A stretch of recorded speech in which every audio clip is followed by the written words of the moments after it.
Stream says no audio. Wow, And I am listening. just so bad. I Oh, forgot to unmute it when we transferred over. Oh, and hey, that's thanks, why. Delta. Much Yeah, thanks, appreciated. Delta. That's why we don't allow Captain Jack to do production, folks. So let's go ahead and recap real quick. That's Walford for Sid going to be doing casting with me tonight. We're doing a thing called Pause and Predict, where basically we're going to watch a video provided to us from EGF Gaming of a recent match that they had. And we're going to watch the video, pause right before fights happen, and try to predict based on the information that's on the scene as to what is going on. But before we get to that, I do want to take a quick second to go back to last Friday. It was an absolutely crazy night. I didn't get to see everyone that followed the channel and redeem things, so I want to make sure that I cover them this time, even if I did cover them last week. So Lala Lolo, Stonky, Flawless Graham, CQ Chu, The Real Onzi, OC, Mr. Navino, Delphi, M.I. Blizzard, Chef Billy, Zatanu, Cassia Wells, and False Appearance, and Waffles for Sid. Thank you so much for becoming part of the family and following the channel. I'll definitely appreciate all of your support when it comes to that. So we're going to go ahead and get into this first Pause and Predict.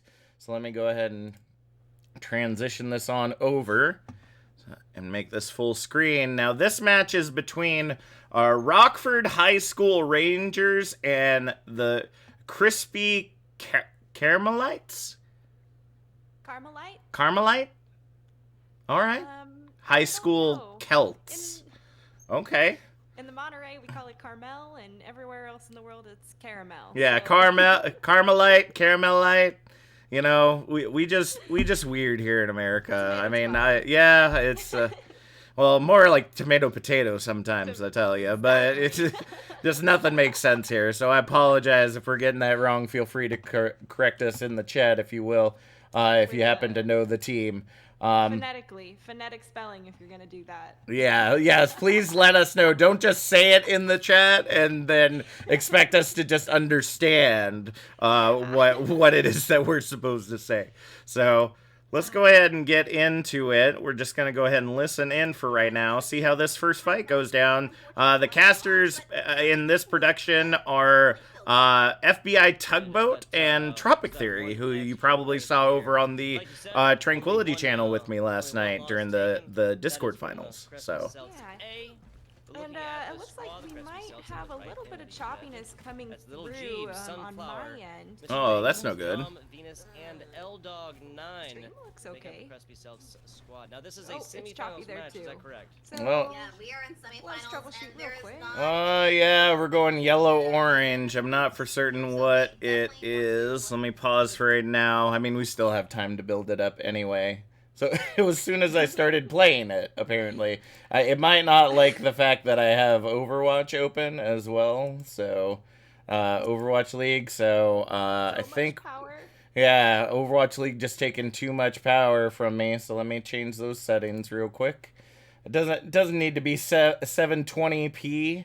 Let's put it down to 144. It looks like blurry glasses. Blurry glasses Overwatch. What's going on? What's going on? All right, so let's go ahead and... If we see Chef Billy, we'll pop it back. Exactly. I'm pretty sure we'll be able to identify when Chef Billy's on scene. So, all right, let's go ahead and try this one again. All right. Oh, did I go too far back? Kind of looks like it's a little glitchy. Overwatch fans. Yep, went too far back. Let's try this again. And I should have sent you that link where it jumps it actually straight to the right time. Ah, no worries, no worries.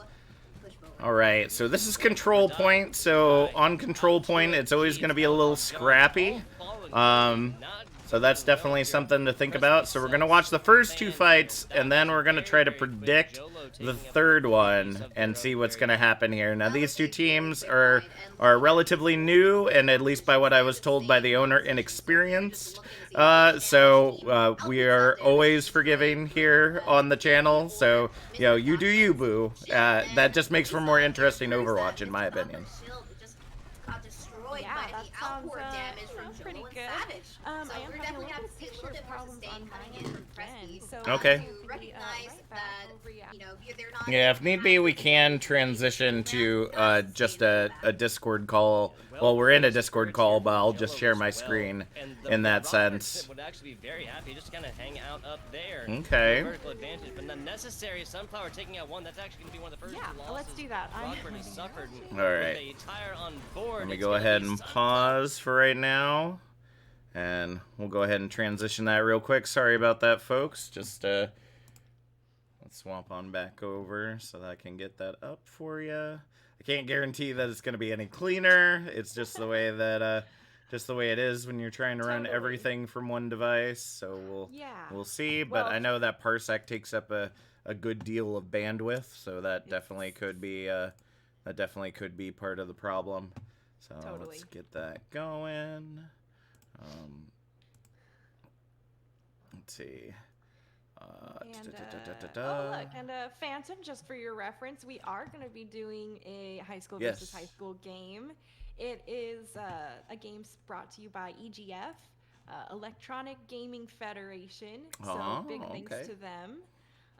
They do a bunch of other collegiate and high school esports stuff too. So, you know, a whole spectrum of ages and skill levels, just like Tranquility. Exactly. And personally, I've been wanting to look to get into high school and collegiate esports for this particular reason, because as someone who is looking to be a teacher one day, getting to learn about kind of how students are handling competitive mediums like this, I would imagine it's very similar to what we see in competitive sports between high schools and colleges as well. So, all right. So everything looked good on your end there, Sid?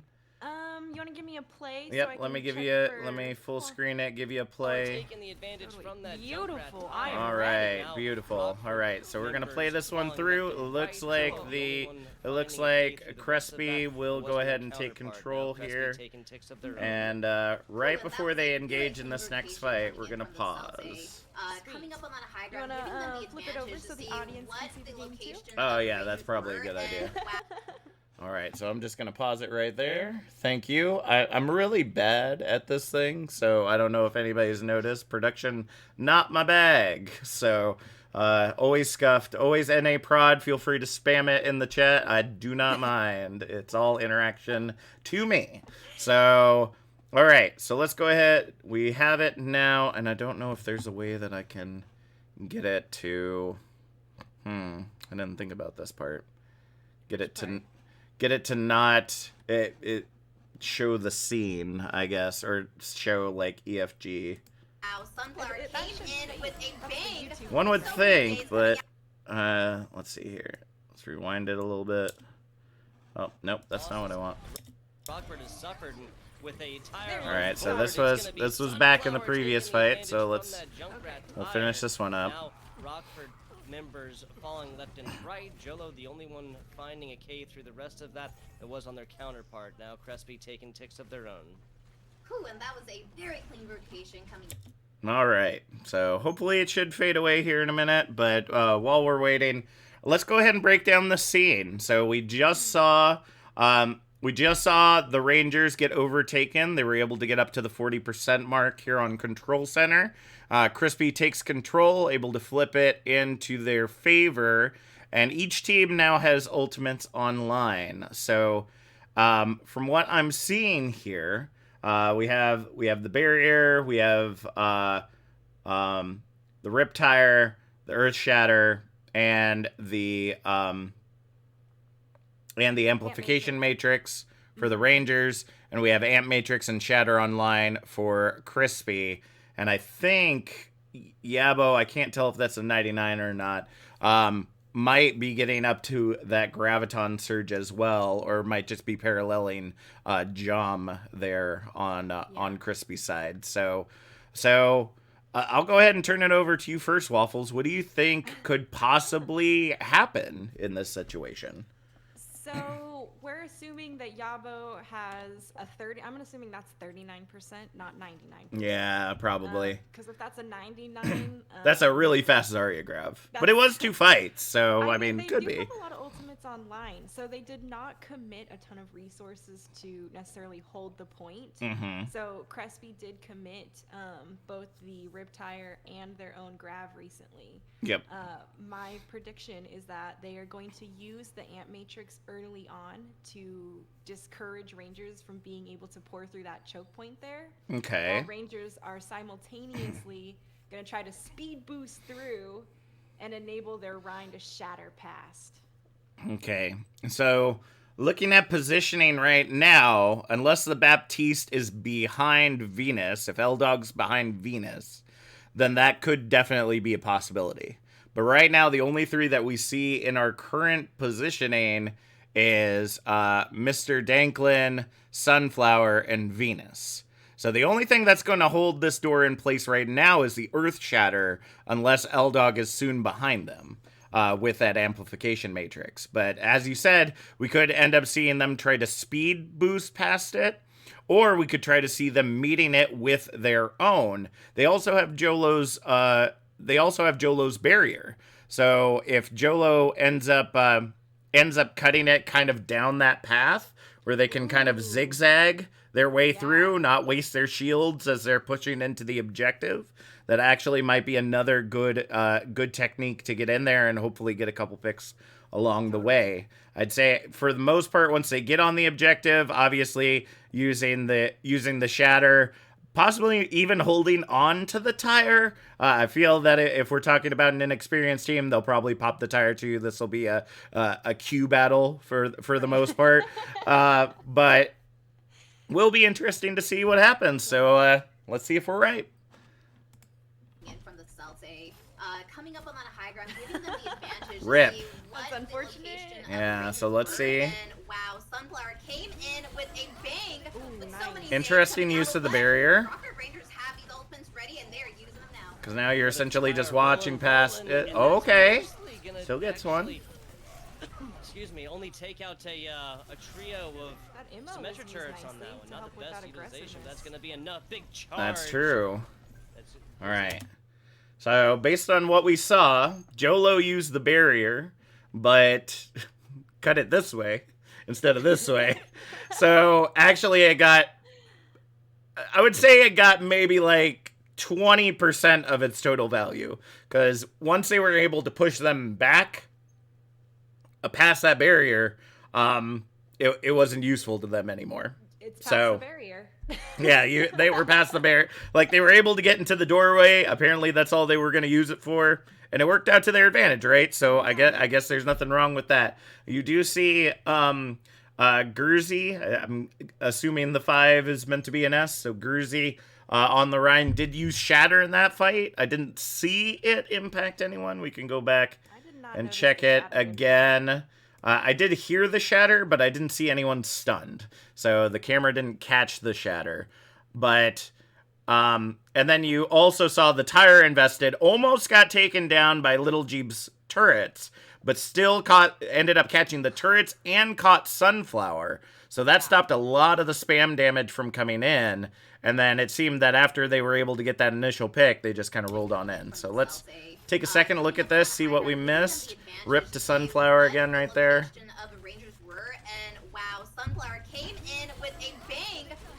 Okay.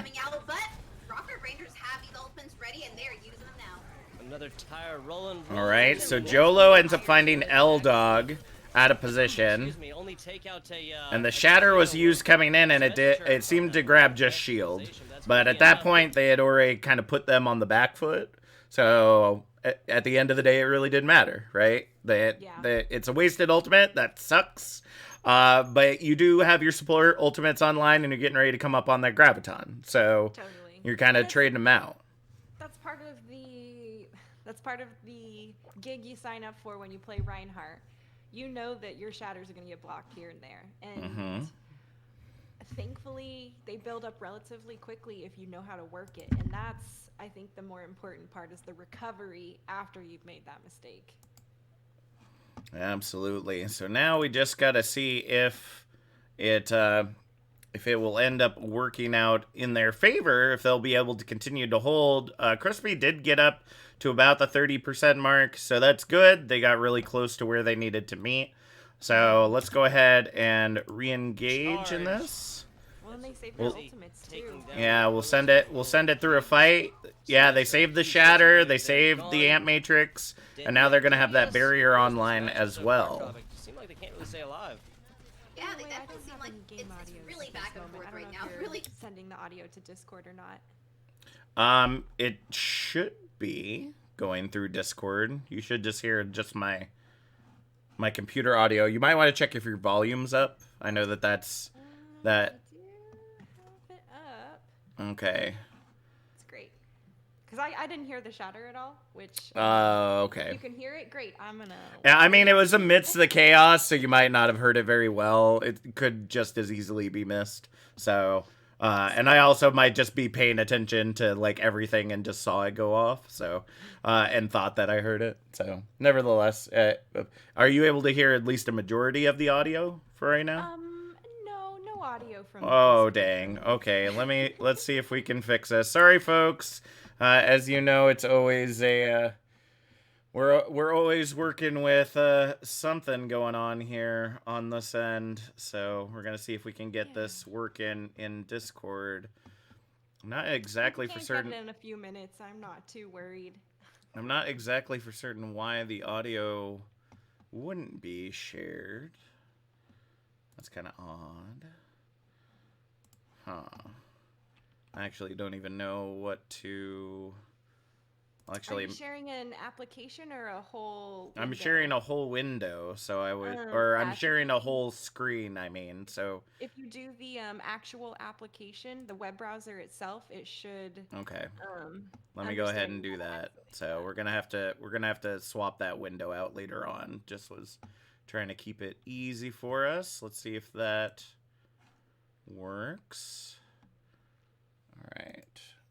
Okay, just wanted to make sure that it's on. All right, yeah, I see that you have no picture. Oh, no, I have picture now. That was from before. Oh, okay, gotcha. All right. We got that fixed. So we got that. Let's go ahead. Let's try again. We go Agni.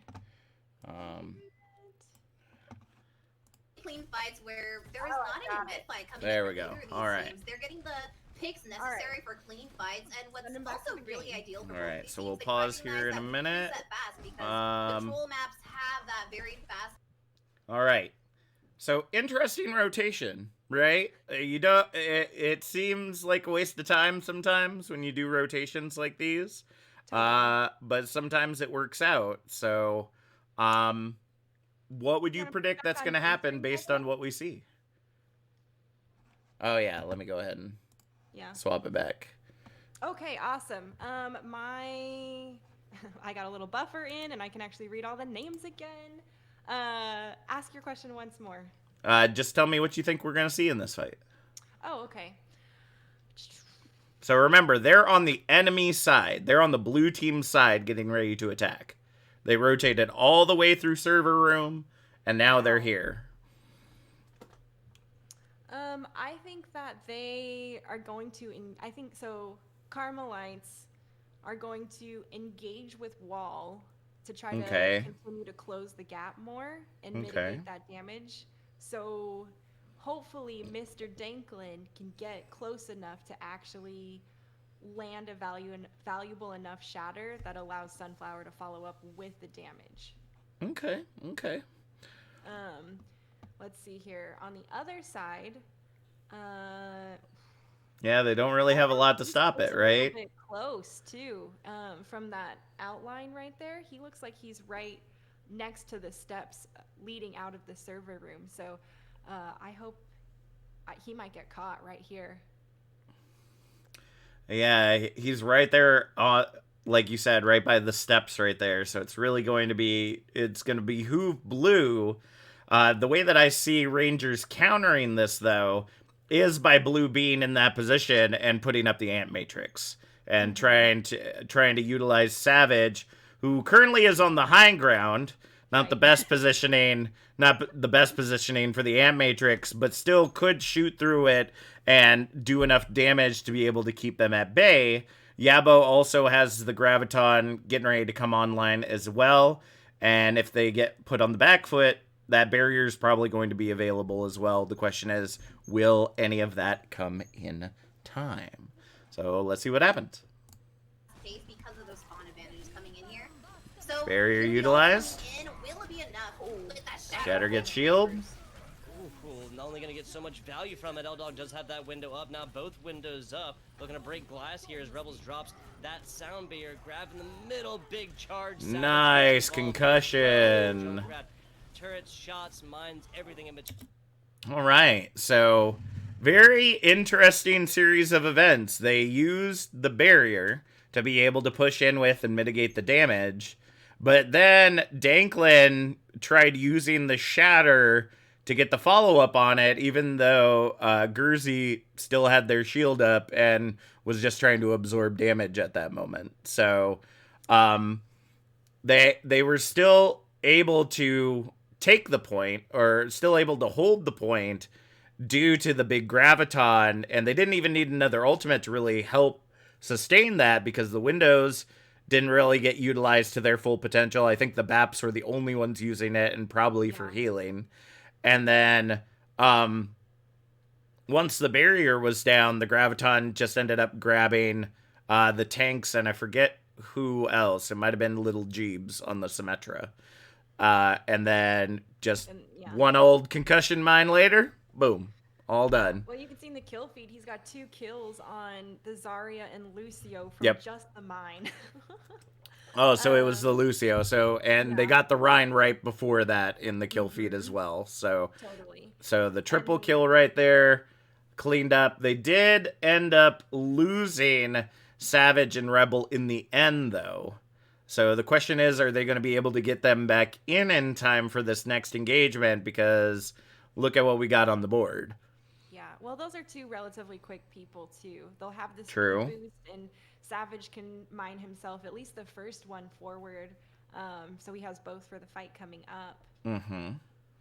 I wish Mr. Danklin had just played a little bit slower on the Earth Shattering. Yeah. Because he got a couple of people, and he had Sunflower and Little Jeebs. We know once Symmetra's charged up, she's nasty as well. So absolutely. Both of them, they were hot on his tail, ready to follow up, but they didn't quite catch Grizzy, and yeah, he was able to protect people who were, shattered. But yeah, I think that's really what it kind of came down to, is that Grizzy, or sorry, not Grizzy, but Mr. Danklin just got a little too itchy, pressing that Q button. It's just like, whoa, maybe. So, but waiting maybe just like a second or 2 longer for both those DPS to melt that shield would have paid off in dividends, and it would have given them the objective. So. Making mincemeat of the I think that all the time when I play one of our Reinhardt. first team kill bell rings of the day. L-Dog taking a long walk up a short pier on that. 91-92. Gresby's really gonna have their work cut out for getting back to this. Gresby has their work cut out, and it is all up to Sunflower right now. Sunflower and Jom, if they're able to get those ultimates in time, but Savage is coming in with. All right, overtime ticking away. Tires out. Beat invested by Venus for Crispy early on to try to counter the tire, and they're actually coming in with a tire of their own. It looks like Savage isn't fully back in yet, and L-Dog, although alive, is not in this fight. Ended up getting staggered at the end. Yeah. So it is a 5v6 fight right now. They have no immortality field. They invested Beat early. What do you think's going to happen? Do you think they can take the point? It's going to be... Rangers are going to have to do something to make themselves lose, in my opinion, for this fight. They've got a lot of things online. They have the position, and with the early commit of Sound Barrier and L-Dog still walking back, that's a lot of health sustainability not in the picture for Carmelite, especially when they're primary. BAP was jumping off the edge at 91% cap for Rangers. Yeah, I'm not for certain. I don't know why exactly they did that, to be honest with you. Like, I understand the reason why they did it. But when you are that close, I would just hide until your team gets back in. Like, there's a lot of great places to hide if you didn't get seen. Instead of resetting like that, and you would have been able to find yourself back. You could have snuck back over to their side before overtime. But yeah, their team's at a real disadvantage. I'd say the only thing that I see online right now, so Jom's getting ready to come up on that Graviton. With the beat invested early, I'm gonna assume that Savage is gonna wait this tire out until the last like 2 seconds, and then go in when the beat is pretty much gone. L-Dog, though, may be in a position where he can throw where they can throw Immortality Field in place to save the team, and at very least, Jom will be able to use the bubbles if they're not on cooldown right now for themselves and one other hero, preferably Venus, to make sure that they have the health sustain to stay in the fight. The question is going to be, which of these next two ultimates I feel is going to pop off harder? Is it going to be Grizzy Shatter? Like, are they going to melt Mr. Danklin's shield and Grizzy's going to get a fat one? Or is Jom going to get a fat grav that turns the tables in their favor? Because they don't have any ultimates online for the support side. So as long as they take down that Immortality Field, they're good. I hope L-Dog's in sight enough to be able to throw that Immortality Field out. Because if he is, it's going to be by the skin of his teeth. Yep. He's going to be one hell of a yeet, man. I mean, a real interesting thing about Batiste, right?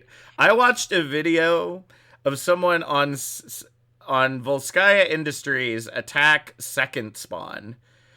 You can quite literally, from the bunker, do a charged jump and throw the Immortality Field. If you throw it at the right arc where it doesn't hit the ceiling, it can land on the objective.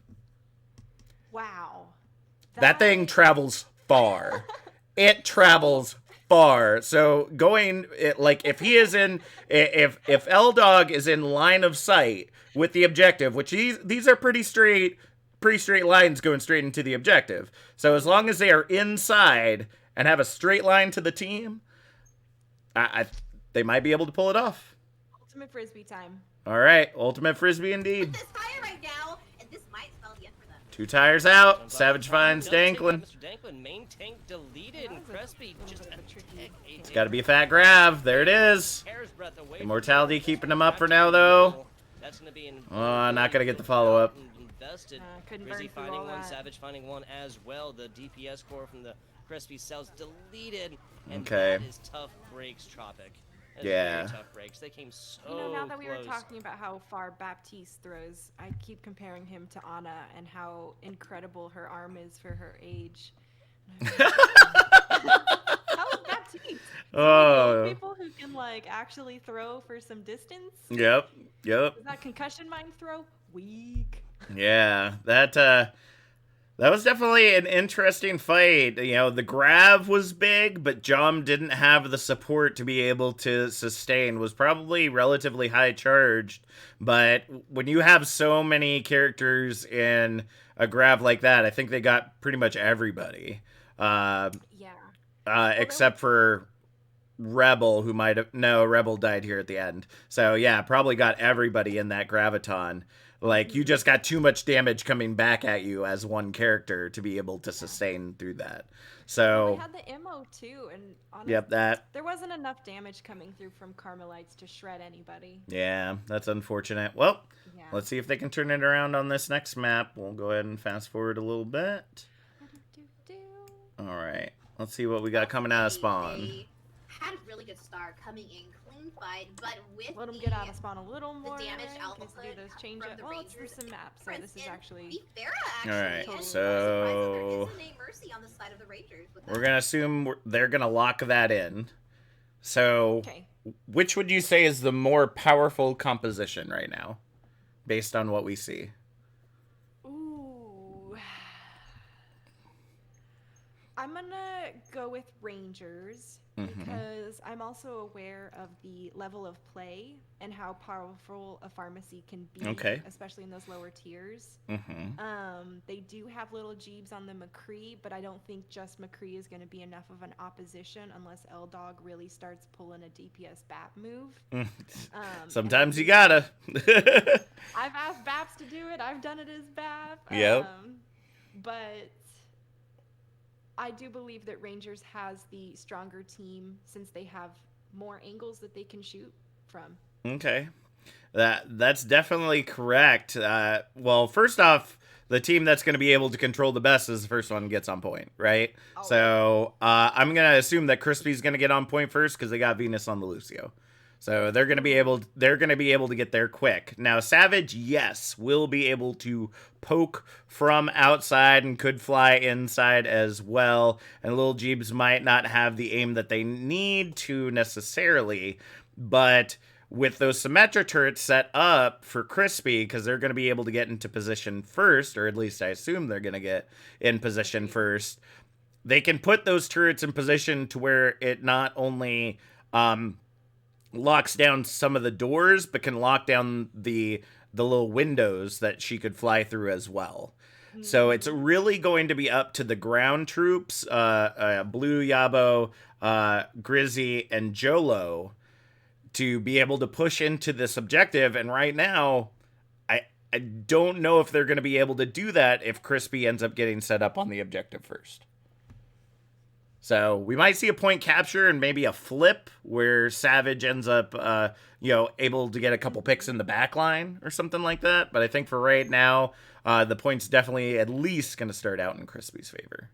So I do agree on that front. They're going to get there for sure first. Yep. It's going to be push. Well, let's see if they don't botch it. Oh, just kidding, Rebels there. There you go. Speaking of Shallop here, Little Jeebs coming out with this McCree. We'll really see a Savage FTW Farah that's going to have their work cut out for them. Okay, straight into the objective. Nice oh, down.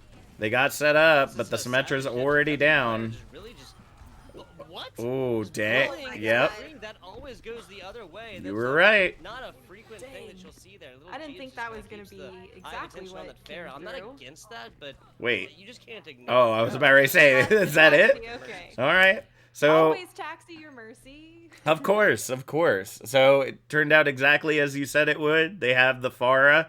I didn't expect it to be so aggressive so quickly, going straight into the objective. So I feel like Rangers may know a little bit more than we do about the Carmelites for this fight. So and it didn't seem like Sunflower had enough time to set up the turrets, which was a real shame. I don't think they got them up in time, because if they had, like, the first thing as a Symmetra you should be doing when you jump into point, 1, 2, 3, right across the top line, through that first entrance, because you know they're coming straight in, or they're at least teleporting in like you are. Yeah. And we saw the teleporter follow. Yeah. Right after, what was it? Savage went ahead and destroyed it as that Farah. I was expecting that they would lose the first point and have Savage fly around the back end to put the pressure and remove the turrets before retaking the point. Gotcha. Yeah, so they're going to have some time to set up, so we'll go ahead and give it one fight. See what Crispy can do to try to get back in. They've swapped over to the May now. And we said no puns.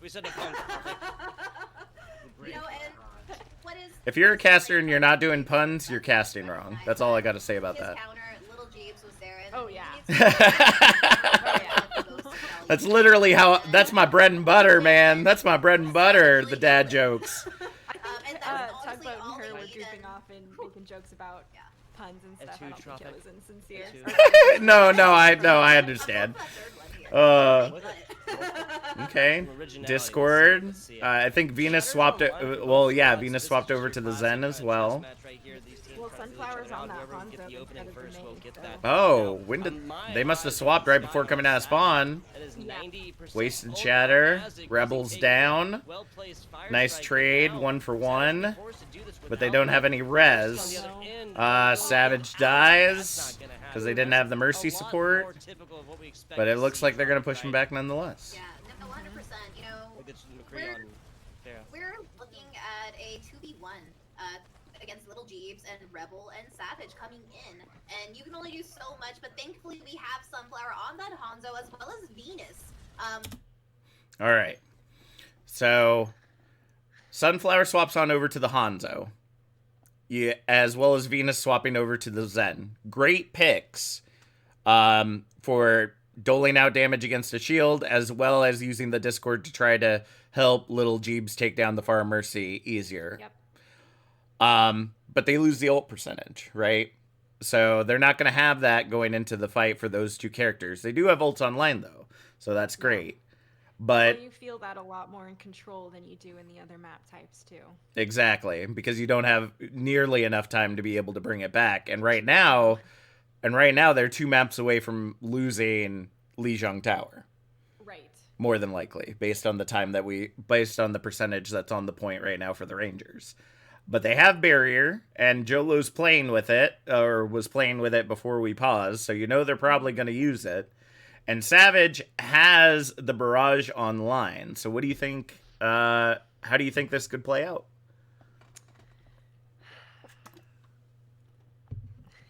I'm going to go with in a perfect world. Ideally, the immortality field has already been thrown before Savage goes to pop barrage. So there's nothing to prevent him from just shredding everyone in his sight. Agreed. So assuming that they are able to force out an ability that important, it's going to take some pretty steady damage, and it's going to take a bit of aggressiveness. So coming off of the Symmetra wall with a bit of aggressiveness to force the MO, let MO pass, and then barrage them from behind when they don't have anything left to sustain them through the fight. If I was Rangers, that's my plan and my thought for Rangers. I'm on an opposite end for this one. I think I want to bait them into the objective. Ooh. I want to put up the barrier at a crosswise angle, so that my Pharah can still barrage, probably to the side of them, not completely behind them, but is also protected by the barrier, so that there's not a chance that they get melted down by Jom or Little Jeebs or Venus during the middle of the barrage. So the barrage gets the full effect, because no matter what you do as a Pharah, you can have the Mercy Pocket all you want, but you're going to get deleted when you got that much coming at you and you're standing still. That's just the way that it is. So that's what I would like to see, and I would say that if that doesn't happen, and Savage only gets maybe 1 pick, Crispy might be able to turn this around with the Deadeye and Shatter, if they don't whiff them. So, let's see what they do. But right now, Little Assault's A just really Deadeye needs to play Shatter this line of feels sights bad. from this And no, we have not watched this, folks. We have not watched this before. So it's not that we're just kind of guessing here. Okay. What? Note how we haven't watched it, and then spectator options just pops up. All right. Wait, So, can we watch that again? yeah, let's watch that again. I Can we don't. watch the kill feed? Yeah, you're gonna have to watch the kill feed out the side right there. I'm not. That was interesting. All right, so Savage gets in position. Being able to, Wow. All right. I'm So interesting situation as to what we know that they end up pushing. Well, let's finish it out and make sure that they all push back. See Sunflower still on the flank. Gonna go ahead and pull back and wait. Immortality's already down. All right, so let's leave it there. So,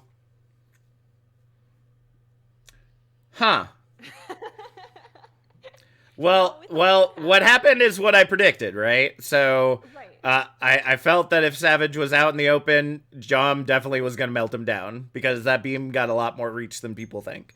And so that's exactly what happened, and Savage still did get a pick, but the pick, if I remember correctly, was on Mr. Danklin. Yeah. So that was a huge pick right there. That's probably the only one that you could do that would absolutely shut down that fight. So Crispy... Especially since he has Shatter on Exactly. So Crispy did great pulling out of there and keeping themselves, at least to this point, still alive. Yeah. But the question is, they have 15% left to go. They're probably still, well, Mr. Danklin has respawned, so it's going to be up to, well, they don't have Lucio, so they can't get him in any faster. So probably going to have to utilize Charge to get in here for the final engage. The question is, do they rotate outside and possibly get booped by Savage to try to touch the objective, or do they try to brute strength their way in utilizing the Shatter or zoning with the Deadeye? So yeah, my thought was like, oh, they either go around and get booped by Savage, or they're funneled through the front line, and Savage knows exactly which door they're going to walk through. That's true. That's true. A couple tough places. I do think there's a lot on the line for Jom. There's a lot of pressure on Jom to be stay alive with this grab, stay alive long enough to get the grab. Him and Venus both need to survive long enough to get their ults, and then they have a chance to turn this fight. Yep. They need to push them back towards the objective. Yeah. I think the best thing that they could do, if they can force pressure on to Grizzy and push them back towards the objective, L-Dog pops window in the doorway. Lil Jeep zones out with Deadeye. That's going to push them onto the objective.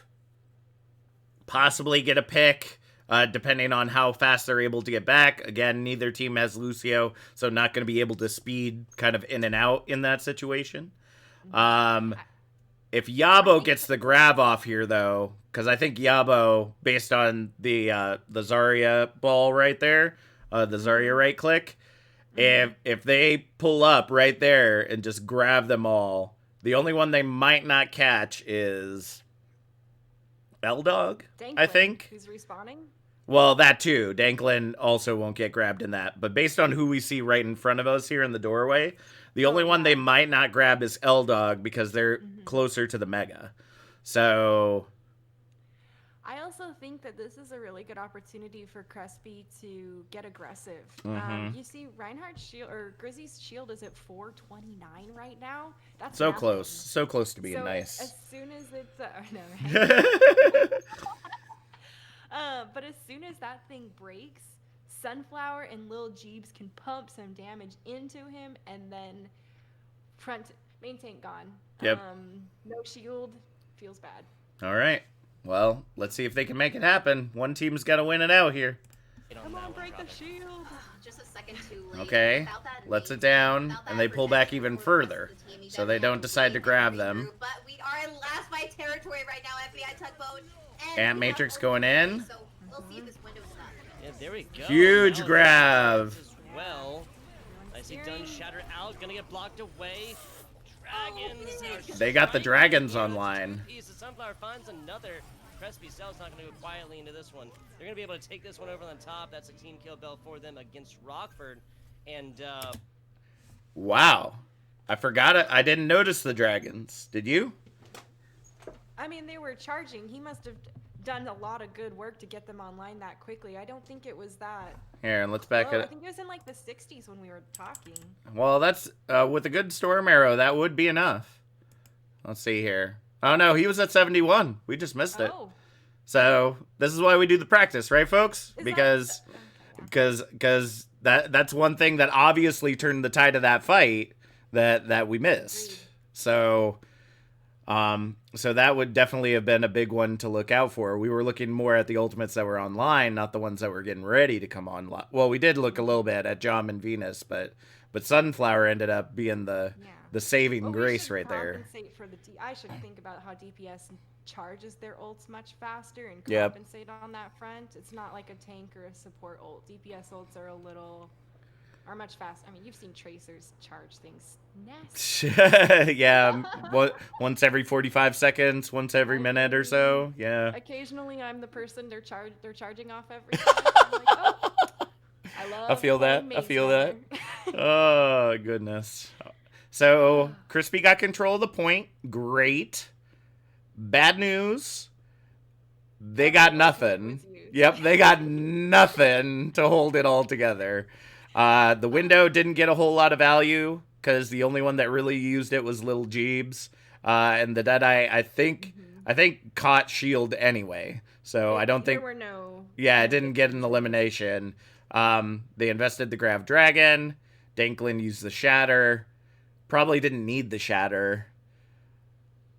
And then Venus used the Transcendence. So blue has the window. Savage has the barrage, and Jolo has the barrier. So how do we expect this next fight to go? Do we know what Jolo's at? Jolo's like at 80 something. Oh, 80 I believe something. so. Okay. Oh, geez. They've got window, barrage, and wall. That's a lot of mitigation for them to easily walk forward without taking damage. And then they can put their own amp matrix up, so as they're not taking damage, they're dealing double on their way in. And that'll save all the resources on... I really like seeing teams save their abilities and resources when they're trying to aggress forward, because I think you need to be using them in the fight itself, not to just walk to the fight. Not to get into the fight. Yep. Right.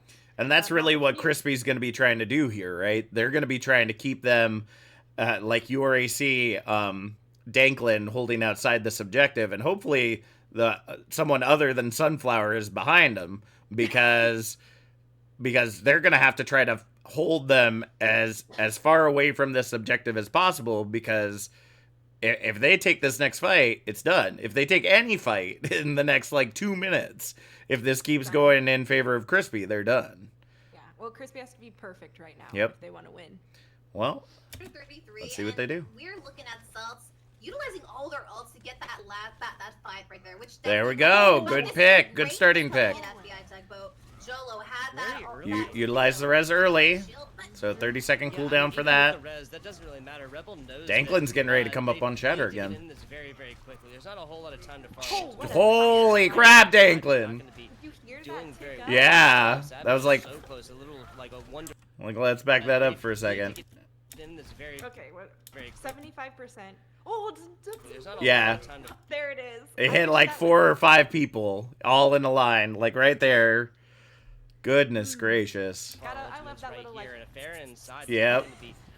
So one of those beautiful Overwatch sounds. Both Zaryas are charged. There it is. Off a little bit more than they can chew. In the back, though, that was Crispy. Wait. Grizzy? So close.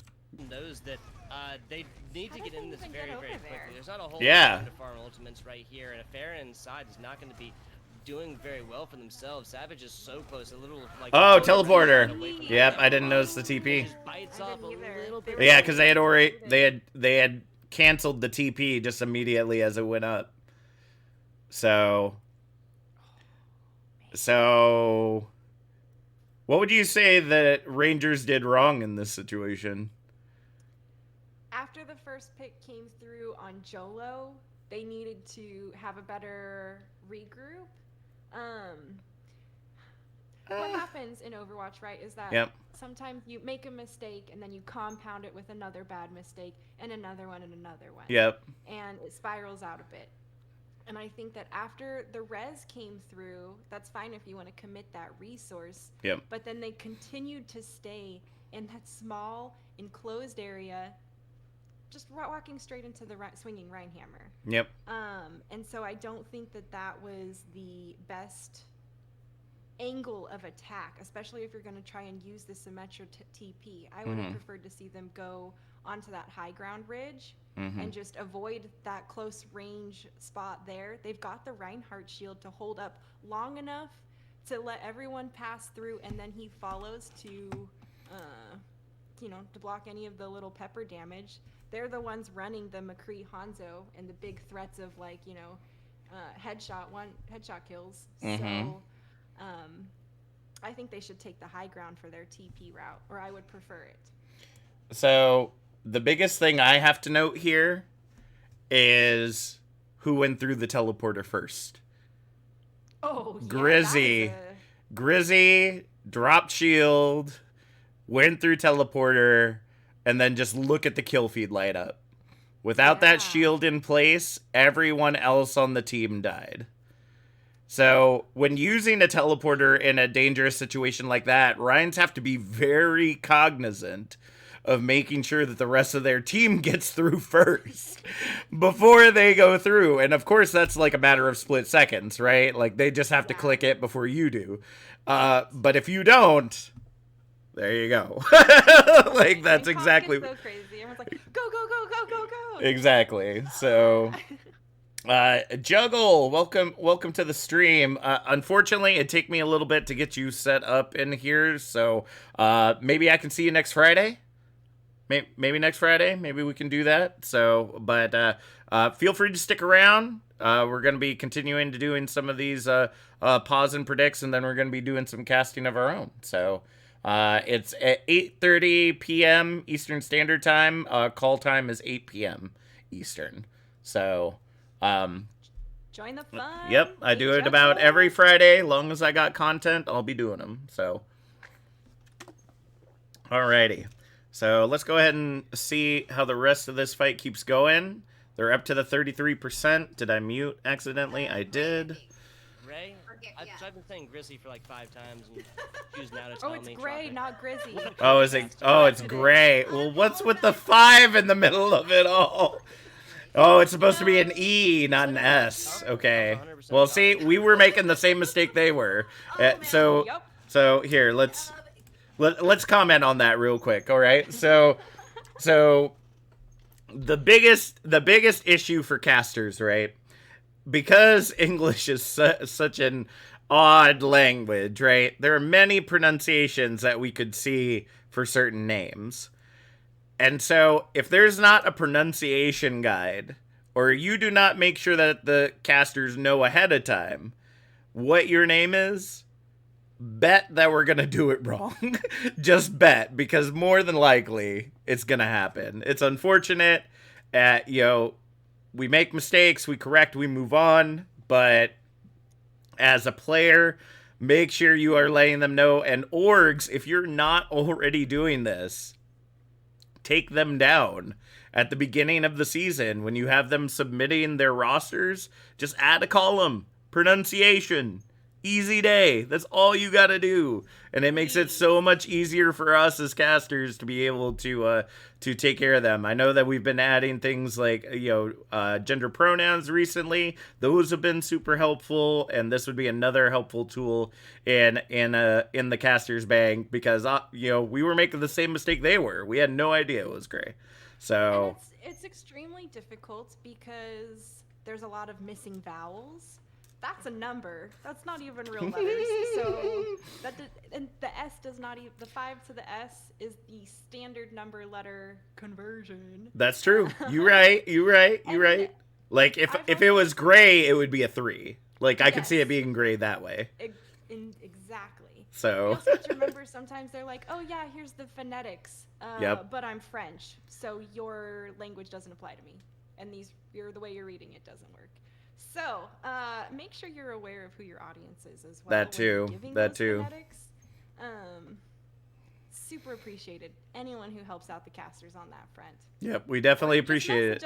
We want to fix it. We really do. We want to represent y'all as best as we possibly can. So the more that you can help us out, the better that we can do for y'all. All right, so let's go ahead and see how this fight continues on. Just a little bit poke damage, Okay. Why did Jolo use the barrier then?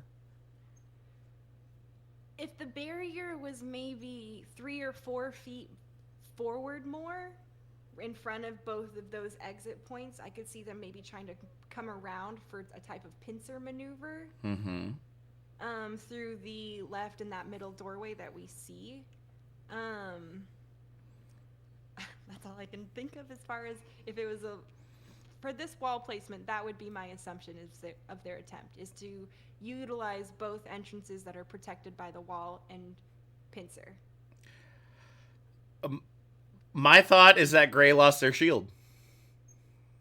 Ooh. And that it was out of emergency. They didn't plan to do it this way, but Gray lost shield, and they wanted to keep Crispy from moving in on them because Danklin has Shatter, and you see them charging to get in position to try to use it.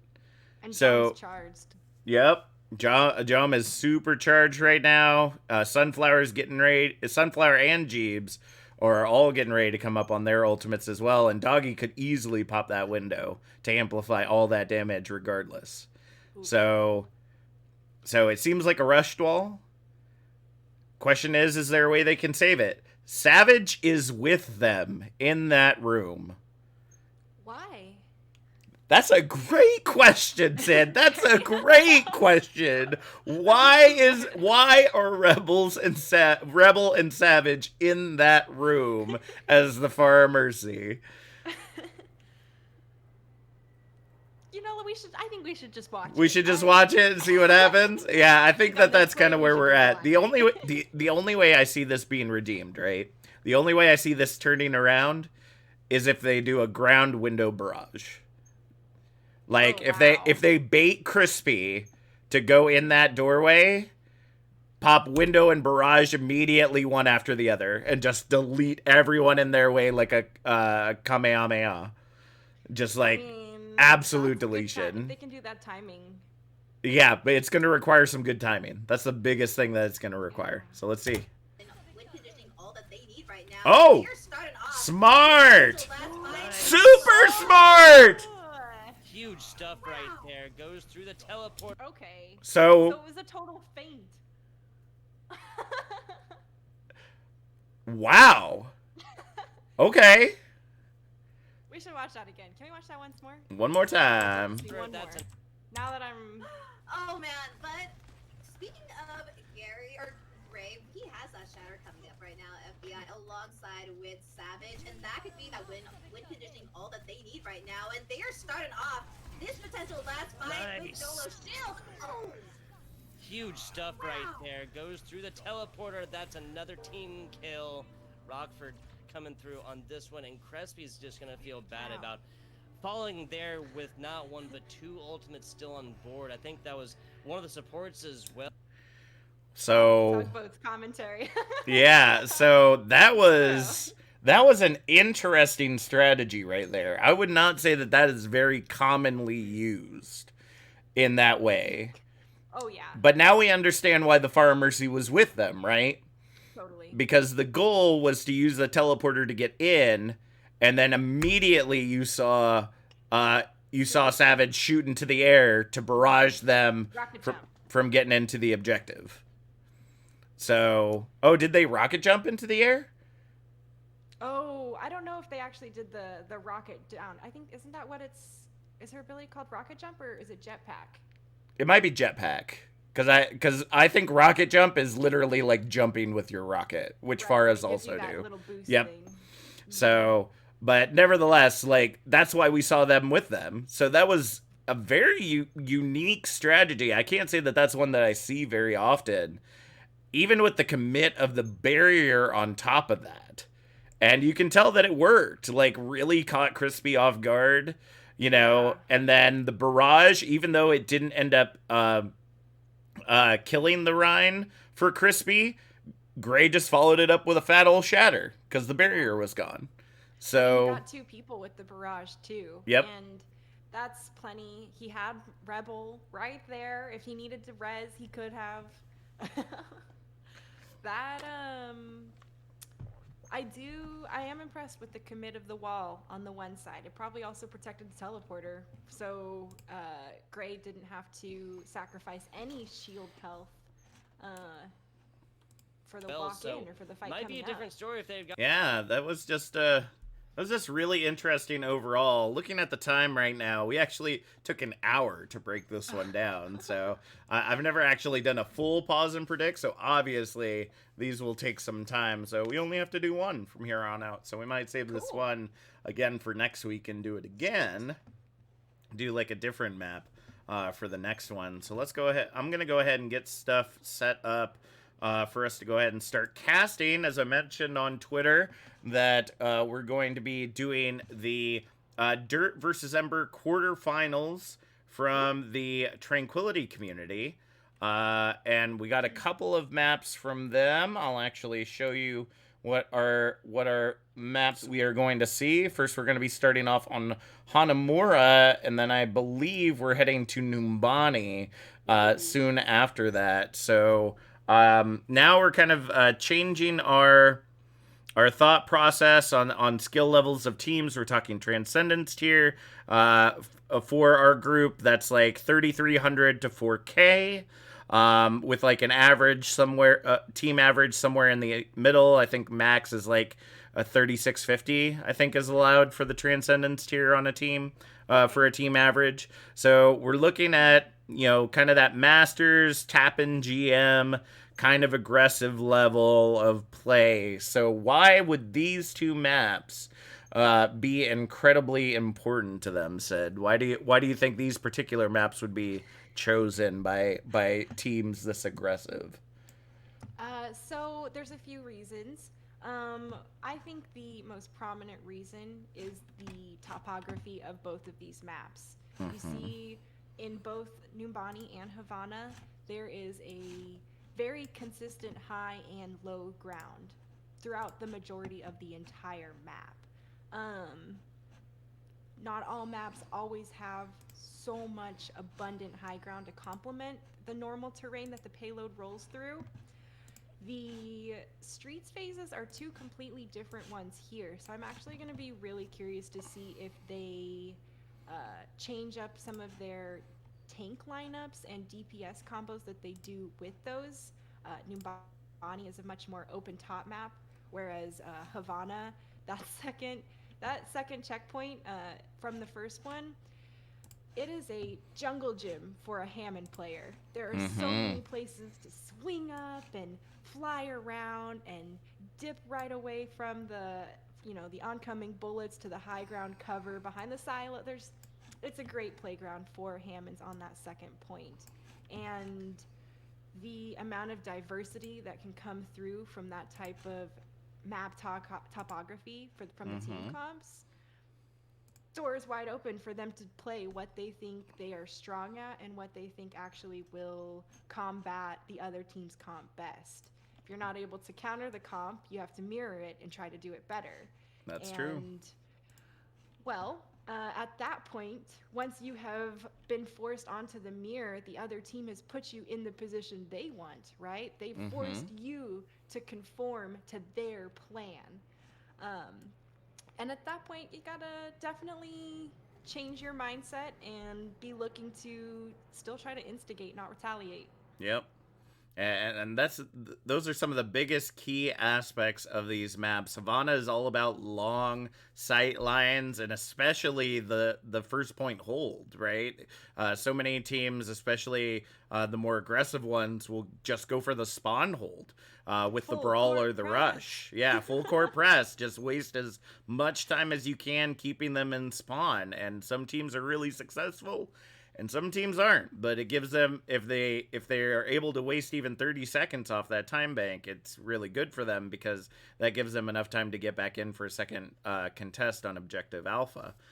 And similar with Numbani, you got long sight lines, lots of high ground, considered the dive version of King's Row, if you will, because it's just so there's so much high ground and high ground ability throughout all points of the map that if you don't take advantage of it, you're kind of throwing. I'm gonna be honest with you, you're just not utilizing everything that the map has to offer. But sometimes that doesn't always work out in our favor. So let's go ahead and transition on in once I get all this stuff set up. It looks like everything's good to go now. So we'll go ahead and bring it on into Numbani. Waffles is going to start us off on play-by-play, and I'll be taking analyst. So, So we did actually swap we flipped our map pool maps lineup, FYI. So we're starting off on Numbani. Oh, that's true. I guess I had it open first. So rip. NA production once again in the chat, folks. It doesn't really matter which ones we do. They're already played out. So, yeah, choppy for me. So we'll have to see what happens when we get a little bit more into the game. Okay. The stream looks really smooth though, so good news there. That is true. Let's see if we can clean that up. Hopefully. Not for sure how much I can do on my end with that, but it looks like for the defense, we've got the Ball Diva dive. Very interesting composition coming in, and then you've got the rush with the Tracer McCree, so they're not going to utilize the Mei in this strat. Got a bit of a tracer duel going on in the back as Ember goes ahead to rotate all the way around towards the back area of this payload. The boops are coming through those. A couple exchanges have already gone through. Whoa, I'm a little tied up there. And, no worries. Well, all in all, Ember's down a few members. They're trying to do their best to hold this high ground and push back, but they're just waiting to regroup a bit until more of their team members can come back to help them.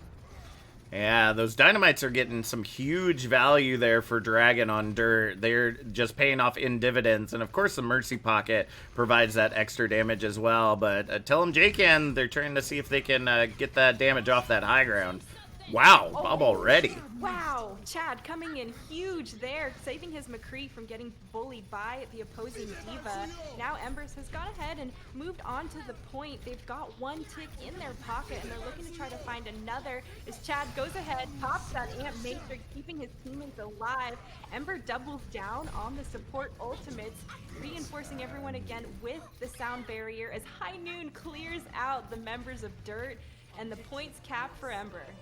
Yeah, that was I think the Deadeye, there might want back in this next fight. They have some other ultimates coming online, but probably could have cleaned it up. It was a 2v6, so they didn't really have to worry about that too much. But a lot of ultimates getting ready to come online for the side of Dirt.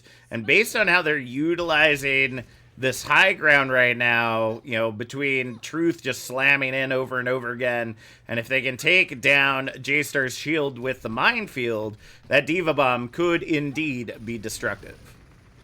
Ooh, that sentence right there sounds like reality, with Truth coming in and slamming down over and over again. He got a dose of it himself, though, coming from Polar as he gets taken out. Thankfully, that res is online, and well, now they're both trying to team up against the Tracer a bit. Goes ahead, fends her off successfully with the dynamite coming through, leaving a lot of people crispy. Oh, the point, though, has been stalled out as Dirt is now getting the kills in their favor. The window gets caught by Chad once again for this fight, and, well, there's the Diva Bomb coming through straight past the window. Oh, man. It's got to feel bad as he got bombed right in the back. Yeah, feels bad, man. J-Star just was not prepared for that self-destruct to go in the back line.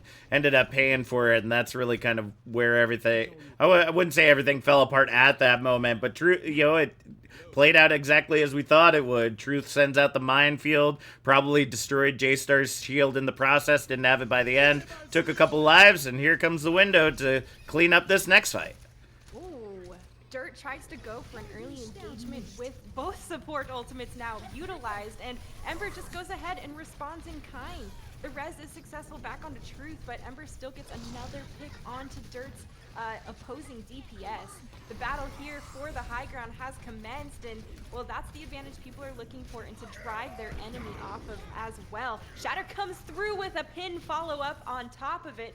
Ember doing a great job at clearing out the other members of Dirt, and well, Captain Jack, that is going to be a second point cap for him coming up. Well, we will definitely see. Bob invested, though. Might be able to reset this fight. Probably not, though. All right. Second point capture right there with 4 minutes back on the clock. And if you're asking who the heck is this absolutely horrible producer, it's me. That's me. Because I'm really bad at this, and I was recording off of replay codes before Papa Jeff sent them away. So that's what you get, folks. I'm sorry. I wish I was great at everything, but casting's all I know how to do. But they might be able to turn this around now that they got the Mayo. Have been committed, and so has Chad's window once again. Ember doubles down on their support ultimate use as Dirt goes ahead and staggers theirs in response, pushing into the Tasties. Ant Matrix is not going to be very enticing, and Lynn goes ahead to pop the high noon to try to clear some space for Ember. Doesn't find anyone on that front as Dirt continues to look like they have the upper hand here on the payload. They do have that spawn advantage, and oh man, crumbled for Ember there at the end. So, great thing about this composition change, they saw that the dive wasn't working during the first 2 points, so they got to meet them where they are, right? They swap immediately to the rush, and look, Truth Ore has Shatter, Dragunov Ore has the Blizzard, Jax Ore has the Self-Destruct, which they probably had a little bit of percentage to build off of, and a lot of the other ultimates are getting ready to come in. Are they gonna jump straight into this Blizzard? Ooh. Blizzard's thrown. There it is, coming through. Looks like one person has been frozen up with another one following suit. Where did that go? go? It is Dirt coming through with the kills. Really nice engagement from them. They only committed Blizzard. Yep. Fantastic conservative use of ultimates.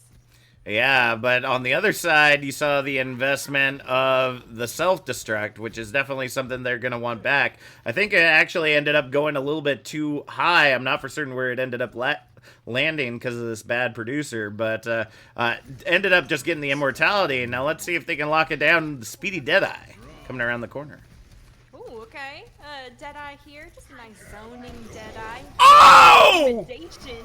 Wow.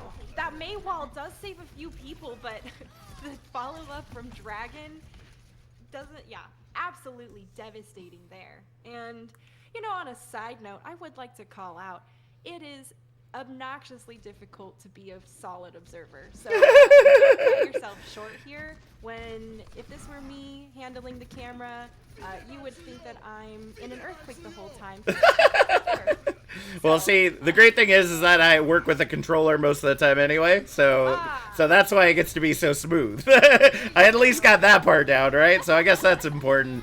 Ooh, self-destruct. Oh! Nasty coming through, takes down the Lucio.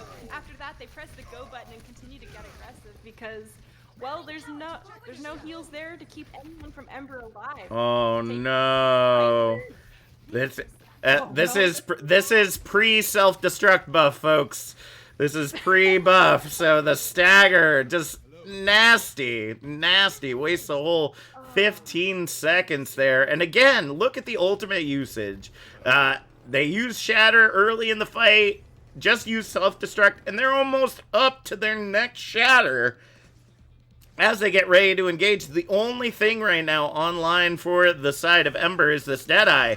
It's gotta be huge. Both noons are popped, and nothing yielding from either. So yep. Both Field's committed for the high noons behind the shield. Interesting there, coming through from the teams as the Blizzards. Oh, there's 3 people. Oh! And it is fallen like a house of cards for the members of Ember. There's a big Shatter. It's not going to be enough, though. It's just J-Star all by himself trying to fight through the Lucio sound barrier on top of it. It's a valiant effort at the end. It was, and it was great positioning, too. You ended up seeing the Maywall come up for the side of Ember right before that Shatter went down, because they knew that the Rhine was more than likely going to be frozen out. And just absolutely great timing. Shatter didn't catch anyone, but unfortunately, you didn't need the Shatter because everybody was just popsicles on the objective anyway. And the cleanup just came in huge right there. Not having that ult advantage is hard, but third point Numbani is always difficult to be able to push through. So I'm gonna be really interested to see what they come out with to try to deal with this. I mean, you know, this is only just a couple of weeks ago, so the rush meta still really big and competitive right now for these higher level teams. But the way that Dirt have been playing this ball dive, it's been pretty deadly too, and it's with Dragnov now swapping over to the Echo, it's about to get a heck of a lot more deadly. Oof, that focus beam is the bane of my existence when I play support so often. It is the bane of my existence on tank, so I feel you very much. I'm a hog, and I'm like, oh, I'm healed, and it's like, just touch me, and I'm under 300, and then the beam just melts me like butter in a microwave. It is not good at all, but you are going to see Pusey on that Mercy. They're going to go for the Mercy Zen. Obviously, that's best, because the dive's going to be working all over the place, so not going to really have a lot of designated heals for particular heroes, except for Dragnov. Tasty is going to have to be trying to send that ball here, there, and everywhere. But right now, the high ground's being held by Ember. Dynamite doesn't really find anything, and they're just kind of poking it out. Already 40 seconds off the clock, though. This is an interesting attack that's coming through from Dirt, and there's Truth coming through with the first engagement. Gets wow. A huge slam. And all in all, it's going to be Dirt continuing to press forward and try to clean up the other members of Ember. Looking solid as they continue to roll through. And, well, I want to call out the fact that in the very beginning, Truth was going all the way around the point, going to be looking to knock Ember off that high ground, and was scoped out and, you know, pressured by Polar for a majority of that time. Obviously, you can't catch a Hammond, especially once he's got that momentum swing, and he was able to do a really nice engagement, but he was scoped out and tried to be contained on that front. That's absolutely true, and it looks like they're trying to push up a little bit more onto this objective. Tasty does find that initial pick onto Polar, and that's going to create a lot of space for them to work with. As we see Ember, I think they're just waiting for the regroup, so right now, the streets are free for Dirt. Yeah, they've got 2 people on the payload, so it's going to be cruising at a pretty good pace. Oh, the early Valkyrie goes ahead and is popped by Pusey. Ooh, so close. On that front. The High Noon's going to follow suit there, trying to remove anyone from the sky, and, well, I'm not sure that Valkyrie just zoning. was completely intentional. So, no, I think it was, because they wanted to make sure that they can hold the payload where it's at, right? But, ooh. Ooh, there's the dupe as well, coming through. Gonna be continuing to swing away. Fast Shatter built up and tries to keep cleaving that damage through. Is gonna get the health reset that comes through, and Chad just mows her out of the sky like a DPS BAP. Kills are going back and forth from both of these teams, Jack. Yeah, there's just nothing that they can do to be able to hold this together, and the cleanup is coming in for Dirt. It's just not fast enough. The composition that they're using on the defense isn't fast enough to meet with the aggression of Truth and Jax right now. And Dragon, you've been seeing, has been taking these off angles. J-Star's been trying to absorb all they can with the shield. And it seems like Tellum is really trying to use the self-destruct, or not the self-destruct, but the DM for really big things as the fight goes on, and I don't catch it at all. We're on a scenic pan here for just a moment. We saw a Shatter 4K happen in some of the kills, or in the status bar, but not too much coming through right now as we speak. A couple people have been traded, and whoa, beep beep. A big kill coming through from Truth onto that Reinhardt. There's the High Noon pop in the back from Ember, trying to zone Dirt back from the golden box of victory. The sound barrier reinforces them as well. They do not want to give up this last point here. It's the Valve pop from Dirt, trying to do their best to keep everyone in this fight and push it this last few meters, but with Truth going down on top of it, it's going to be really difficult. They continue committing, duplicate there as well, and now Dirt has got their feet and the traction. The kills are now all in their favor, and, well, that's the last person been removed. Victory, self-destruct there on the point, and that is a wrap. That's the great thing about Echo, right? Is that one of the biggest things that they ended up losing during that fight was truth on the main tank, and so it was really difficult for them to be able to regain control after that point, because there was just there was nothing else that they could do. Like, there was just nothing that they could do to relock it down when you take out a tank and then just another tank comes in to replace it on the duplicate. And definitely a diva. Like, it's definitely not necessarily the one that you want on the field, being able to speed around like that and just dole out that rocket damage. And then, of course, Echo gets ultimate like that on Diva. So, you know, especially when there's no shield in the way. So...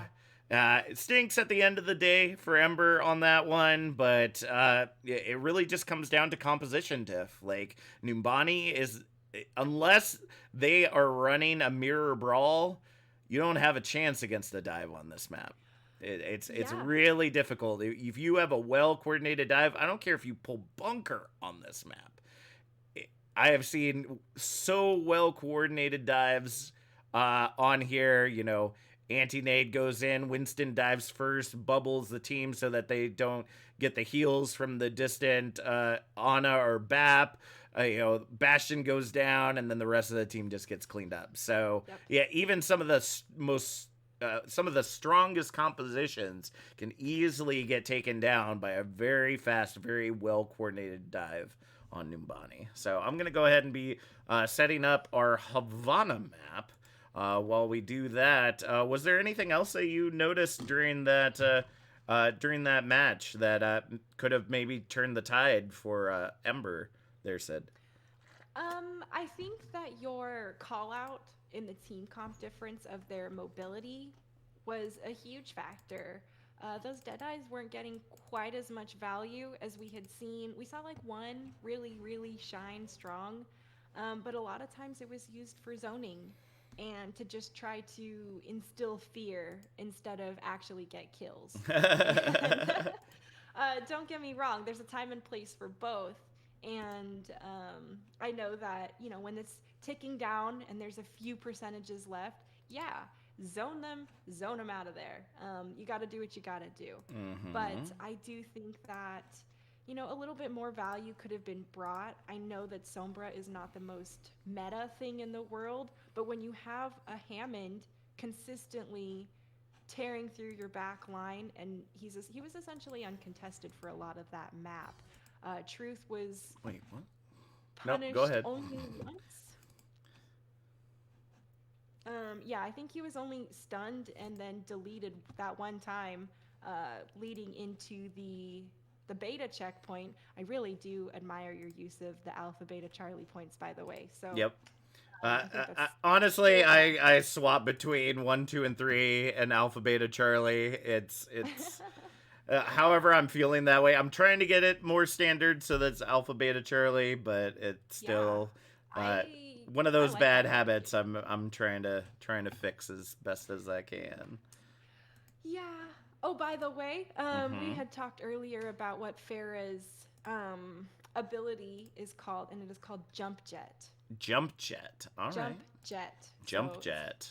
I could see why I was thinking rocket jump, but it's Jump Jet. It's obviously a Jump Jet. Obviously. How did we not know? Duh. I mean, crazy. All right. So let's go ahead and pull it into Havana to go ahead and end off our evening. Just want to make sure everything's good on your end, Sid, for this last one before we sign off for the evening. Yet to Discord, I just see fabulous profile picture. I mean, I'm streaming it, so. Okay. So let me just re-log into it. Okay. Yeah, because it's a video, I had to back out and then turn it back on. So. And I have audio this time, so I squared away nicely. Yep, does look a little choppy. Yeah. I think, you're doing play-by-play this round, right? I sure am. So, what do we see coming out for these two teams here, Waffles? As I'm loading in, Okay. Ooh, hold close here from Dirt with the May wall. Not going to be surprising there. That's super critical to zoning people and splitting them off to get those initial picks. All right, we do see that zoning happening. The anti-nade already going in onto Truth, and Truth getting aggressive right on back. Lynn does end up finding Truth in the end. With that main tank out of the fight, it's going to be really difficult for Dirt to continue to hold this together as long as they can get that follow-up onto Jax. But right now, Tasty not going to let them die. Just going to keep jumping in the air like a jump boot Lucio and just keep continuing getting picks there. From the side of Ember. They're just going to go ahead and clean up that map. They tried. They wasted a good 40 seconds, but that payload's going to get moving. Yeah, 40 seconds, not a... It's a fair amount of time shaved off for the first door hold, this full court press that we do typically see on Havana. We see a couple switches coming through from the side of Dirt. They've got that diva, so opting for a more mobile composition once again. That's true. Got to eat up that damage. We already see the Ant Matrix invested from Chad, and here comes the Blizzard as well from Polar, trying to see if they can clean up who they can, but I don't think they've... I think the wall actually just did the job that the Blizzard was meant to do. They zoned out half of the team, took them out, and then followed up on the other half. You know, like putting a sandwich together. You take one piece of bread, you take it out, you put the peanut butter on it, take one piece of bread out, put the jelly on it, and then you slap it all together for a good old dub. Boom. I do a little pre-toast beforehand. Oh, so absolutely. Warm and yummy. That was the Blizzard, just chilling it instead of toasting it. Ooh, High Noon's already getting thrown with the bomb in the back. What a clutch immortality field, Captain Jack. Yep, that really saved the day, and Dragon was able to find Tellum with that Deadeye. Not able to eat when you're in that mini diva form. That's 2 minutes off the clock, and they're going to successfully hold this point. But the ult bank right now, not in their favor to keep holding. Yeah, I mean, they did a great job here holding it right at this last minute. This is the point they want to hold it at. And, well, this Earth Shatter could turn a tide, but it's going to have to be absolutely... Oh! Never mind. Lynn with the triple Deadeye, just melting down half the team. And as you see right there, Jax is like, take me. Just take me. There's nothing else I can do at this point, and I can't jump off the map. So just take me out. And that's exactly what they'll do. Now as we head into the distillery, it's going to create a lot more space for this rush composition on the high ground. Dragon getting some cheeky angles might be able to get some backline picks. That could be really beneficial for Dirt if they can get those picks, but the Ant Matrix opening up from Chad is going to really discourage them from stepping out behind that column as the point's going to continue to roll forward. It's nasty to get caught by a fire strike or anything from that Peacemaker through that Ant Matrix. Fusei just speeding the team right on along. The Shatter gets nothing but true shield, and there comes the Immortality and the Ant Matrix, both MOs down right now, as is the Maywall separating out the teams. Not for certain exactly why they did that for their own Ant Matrix. Maybe they had taken a lot of damage in that fight as well. Payload has been cleared, though, thanks to Dragon. They're going to go ahead and get that as we go into the rafters here, as the beat invested by Blaze. My hold it, Polar gets eaten. Snow cone for Jack right there, but J-Star does find Dragnov regardless of how that fight is turning out. But they got Blizzard online, and Fusei gonna try to get staggered out here, but the fight's getting ready to happen once again. Big wall comes through from Polar previously, and well, they're going to be looking to try to block anyone off as well. They actually back off and don't block off the choke, so I'm surprised they did not try to prevent those other remaining members of Dirt trickling in. That's absolutely true. I mean, they just sped in too quickly. They weren't able to get in position to be able to successfully block them, but using the self-destruct was definitely great for them, and now they got another minute and a half on that clock to lock it down here in the castle. Polar has switched over to that Widowmaker, and as you can see from these beautiful open sight lines and him right there on those silos, it's going to be a beautiful shooting day for him with no crosswind. He's going to free fire across that entire bridge, and well, Dirt's going to have to do something at some point to put pressure or mitigate that. Maywell tries to separate out J-Star from the rest of the team. Gonna be unsuccessful. Blizzard doesn't get the value it's looking for, except creating space where the Shatter is just gonna go ahead and clean it on up. But the spawn's right there. That's only 30 seconds off the clock, and they've been able to waste a couple of ultimates. But Dragon's got that Deadeye. That's probably gonna shave another 15 off. Ember does have a pretty good amount of time left in the time bank to build their resources, make a good plan, force Dirt to commit a few, and then actually get a really solid push. They've traded 1-for-1 here, which means they are going to have the spawn advantage for this next fight if they can move forward. But that Deadeye, once again, like you mentioned, coming through and is going to actually give them time to respawn, as they have to back off of that. Yeah, well, they were waiting for the respawn anyway. Shatter finds 2 for J-Star, and they're going to speed right in and try to clean that up. The DMAC does come in, but Shatter in return finds Polar, but Lynn, no, not going to allow Truth to be able to clean that up. The Truth is they're heading back to spawn as the Deadeye ends up finding Jax as well. They're not going to let anybody get away from this. The only one left is Pusey here on the objective. We're going to get taken down by Tellum in the end. Minute 45 on the clock as they make their way across the bridge. Now, Dirt looked a little bit more scattered for that last fight than we had seen them previously. They were a little bit all over the place, split behind that wall and those silos a bit, and Ember seemed to just collapse all around them and pincer in on everyone who was weak at that time. So, good job coming through.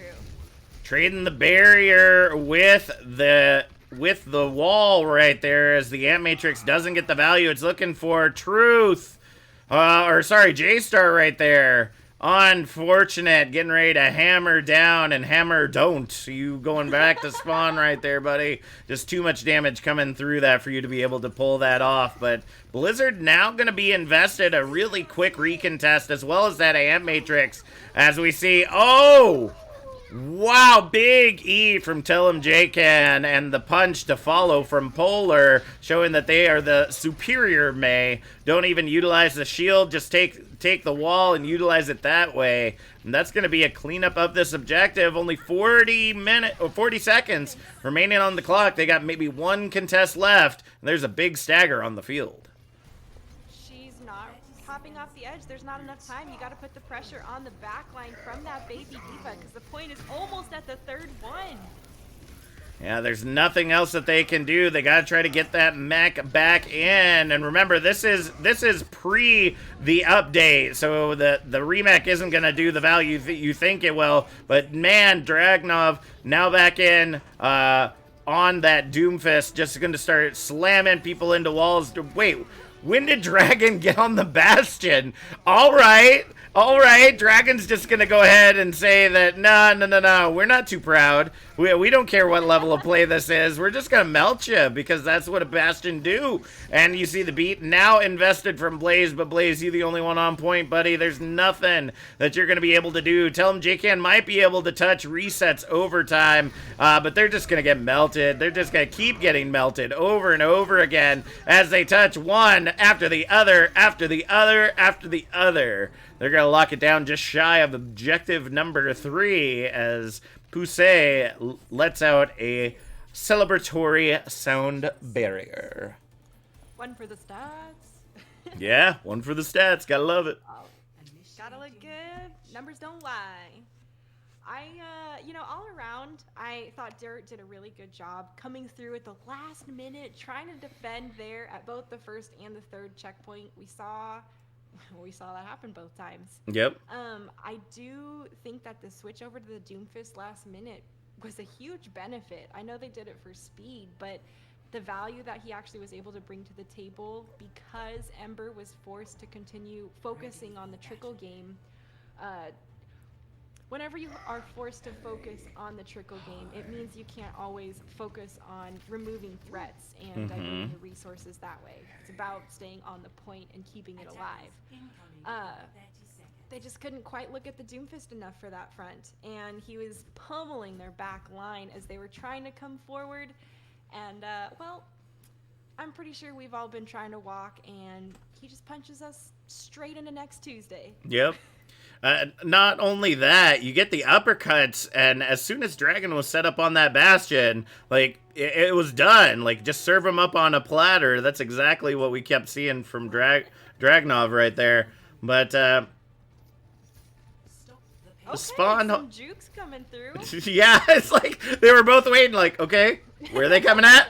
Where are they going to come in at? Usually they're already out. They just speed on out here, but it doesn't look like they're going to do that. Maywall's up, charges out. Rhines are frozen. Popsicle's anti-nade coming in for Poussey, choosing the Ana over the Lucio for this fight, and it might work out in their favor. Those anti-nades could be absolutely huge holding this all together. It doesn't matter who you have. The anti-nade comes in, able to get the DMAC onto Telm, and already 40 seconds coming in with the window, and they're just gonna melt them. Just melt them down like the popsicles they are. Send them back to spawn. The Polar gonna get a little staggered here, create a little bit more space, but they earn up that blizzard for the next fight. Yeah.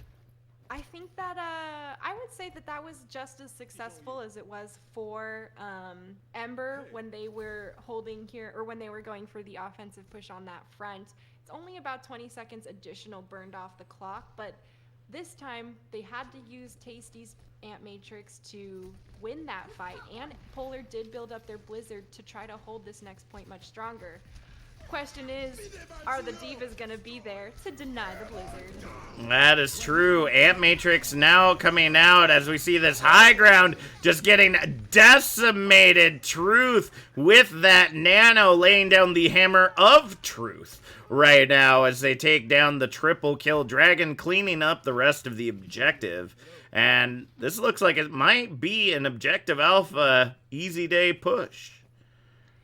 Yeah, let's not discount that nano boost.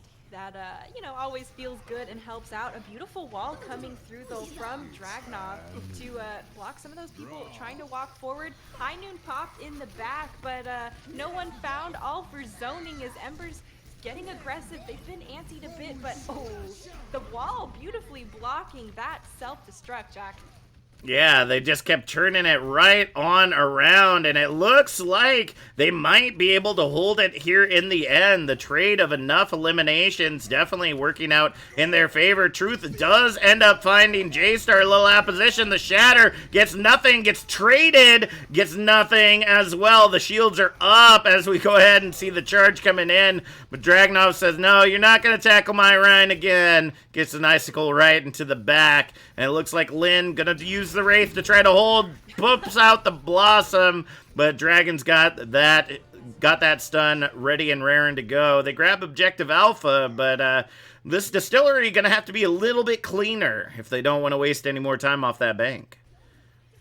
Yeah, I thought it was a little foolhardy to try to Death Blossom in the middle of the payload like that, but the switch over to McCree definitely makes more sense coming through from Lynn after that. It's going to be really effective now through that window on top of it, Jack.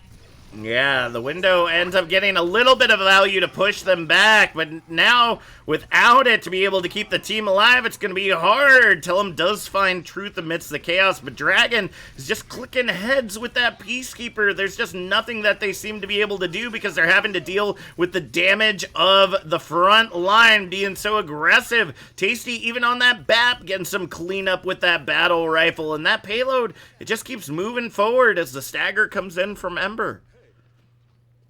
Really nice job with Dirt turning that fight. At first, I thought Ember might have an edge as I saw they had been starting to collapse around with members of Dirt in that high ground area, but it didn't really amount to much. And now you see that they're here duking it out just before this last point. All right, Blizzard invested, Deadeye invested, and it's dead, done, and dusted for Ember. Team kill rings out loud and proud as we see objective Bravo captured, and the same time bank they started the distillery, they get right in the end. You know, I'm thinking Ember needs to have any kind of change up on their team comp. I would personally like to see Azaria to help try to melt down some of the damage coming through and bail out a few of the teammates. Whoa. Need a little saving. Oh, Polar taken out early. That's a devastating stagger, especially for the time bank of Ember and regrouping. Yeah, they got the early spawn, unfortunately, so they ended up getting separated out from the team due to that. But now as we see the absolute aggression coming out from the side of Dirt, they're not willing to let go of this objective. They're going to take it early, and the Shatter cleans it all up. Window to go ahead and amp that damage going through. The Stagger try to come in. Tasty is like, nah, Mini Diva, you may be powerful, but you will not defeat the Baptiste. No, no, no. We will not allow that. Yeah, Ember just overstepped that aggression a little bit too far, and Dirt punished him for it. And now Ember has to suffer the consequences of playing the trickle game and trying to prevent this point. Oh, Lynn. Lynn just barely caught out by the shield right there.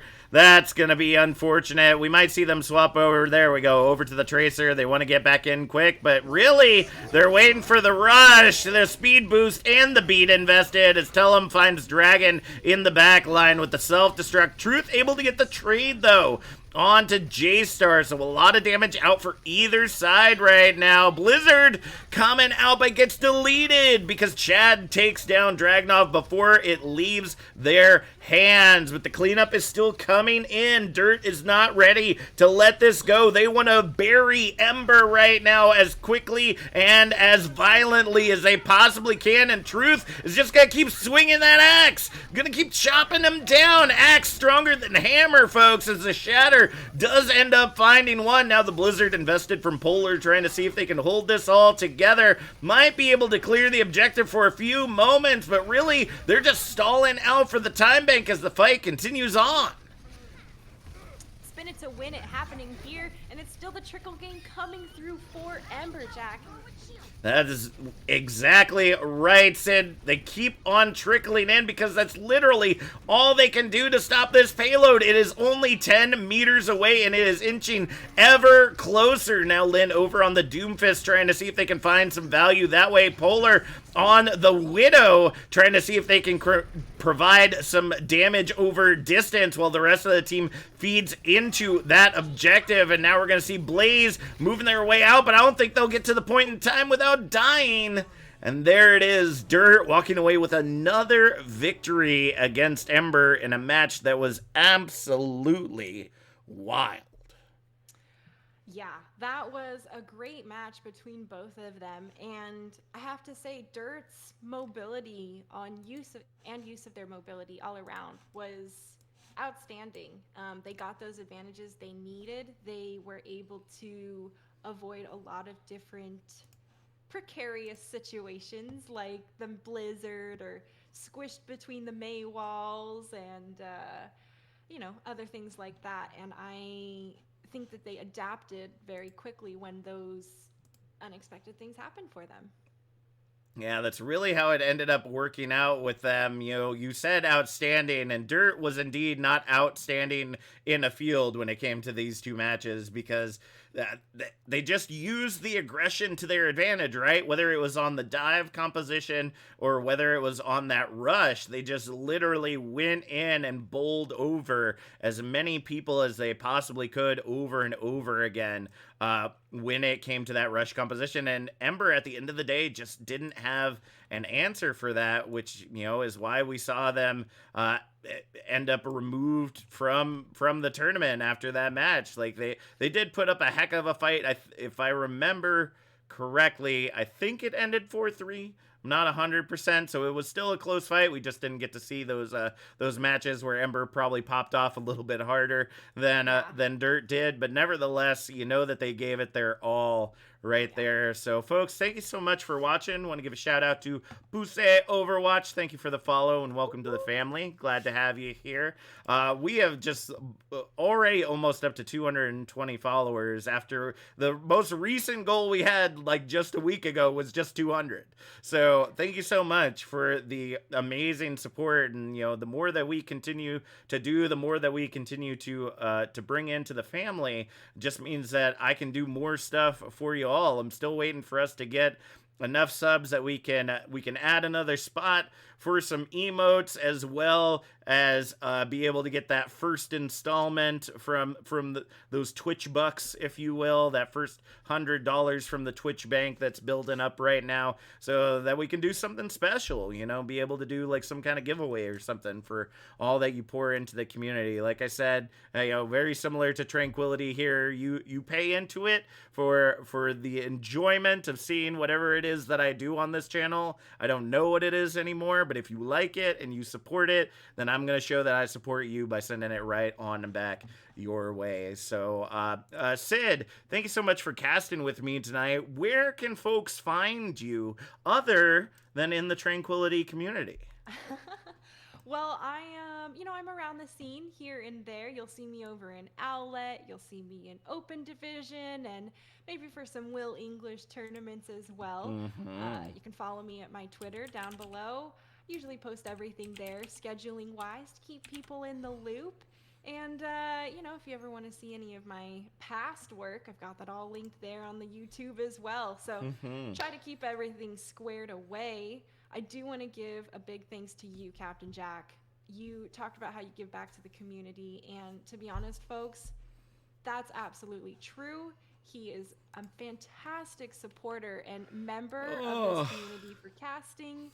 I would argue he's a very highly prominent figure here as well. Oh, geez. And he brings a lot of, this is the right direction that we want casting and production to be moving. And you guys should absolutely be supporting him here, on Tranquility, on Open Division, wherever this guy goes. I truly appreciate it, Sid. Not necessary in the least, but I really do appreciate it. But just like Sid said, really the best way that you can support me is by supporting Tier 2 and Tier 3. That's really the best thing that you can do. I'm always shouting out contenders and trials and OD. It's OD weekend, baby, May 9th on Mother's Day. So what better gift to give to your mother than to watch a game that she totally won't understand. So, but nevertheless, we're going to have a really good time doing that. And, as you could probably guess, I already have plans with Artemis on a different day. Definitely going to get the Mother's Day that she deserves as well.